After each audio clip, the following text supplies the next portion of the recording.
કોંગ્રેસ પાર્ટીએ વાપીમાં કામદારોના શોષણ સામે એક વિશાળ આક્રોશ રેલીનું આયોજન કર્યું હતું।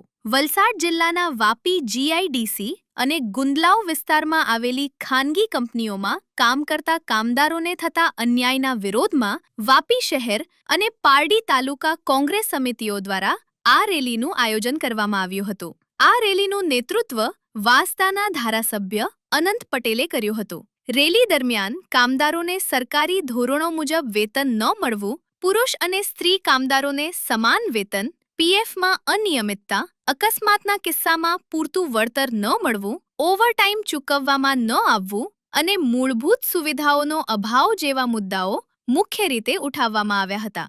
મીડિયા સાથે વાત કરતા ધારાસભ્ય અનંત પટેલે આરોપ લગાવ્યો હતો કે ખાનગી ઉદ્યોગોમાં કામદારોનું સતત શોષણ થઈ રહ્યું છે। તેમણે જણાવ્યું હતું કે કોંગ્રેસ પાર્ટી 2027માં સરકાર બનાવશે અને ભાજપ અને આમ આદમી પાર્ટીમાં પ્રવેશ કરવાની તૈયારી કરી રહી છે।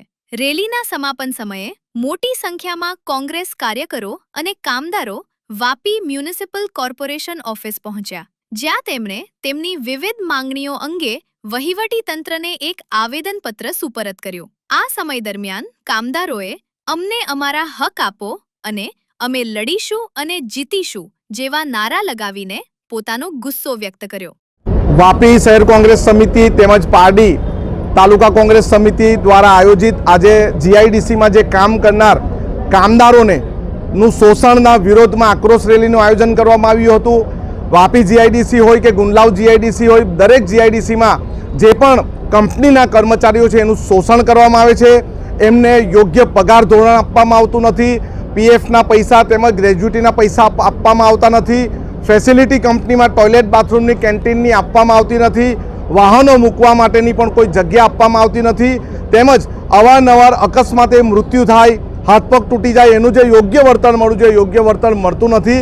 એટલે આજે અમે આવેદનપત્ર આપ્યું છે। આવનારા દિવસમાં જો અમારી વાત નહીં સાંભળશે તો તમામે તમામ આમ કામદારોને લઈને એસડીએમની કચેરી આવેદનપત્ર આપીશું અને જો ત્યાં પણ નહીં સાંભળે તો અમે કલેક્ટર કચેરીનો ઘેરાવ કરીશું।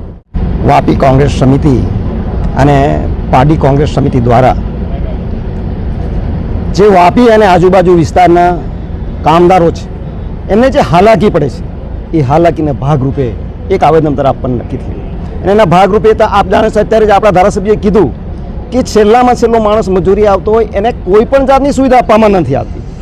એ પછી ટોયલેટ બાથરૂમની વાત આવતી હોય, પાર્કિંગની વાત આવતી હોય કે પછી એના પગાર ધોરણની વાત આવતી હોય કે પછી કાયમી ધોરણે એને નોકરી આપવાની વાત આવતી હોય, એ કોઈ પણ જગ્યાએ કોઈ પણ સુવિધા નથી આપવામાં આવતી ને એના ભાગરૂપે એક કોંગ્રેસ સમિતિ દ્વારા આવેદનપત્ર આપીને સરકારને જાગૃતિ કરવા માંગીએ છીએ, જે ઊંઘે છે સરકારને જાગૃતિ કરવા માંગીએ છીએ કે આવનારા દિવસોમાં આ વિસ્તારના કામદારોને ચોક્કસપણે ન્યાય મળે ને ન્યાયનો અધિકાર એમને આપવામાં આવે, એના માટેનું આવેદનપત્ર આપવામાં આવ્યું છે।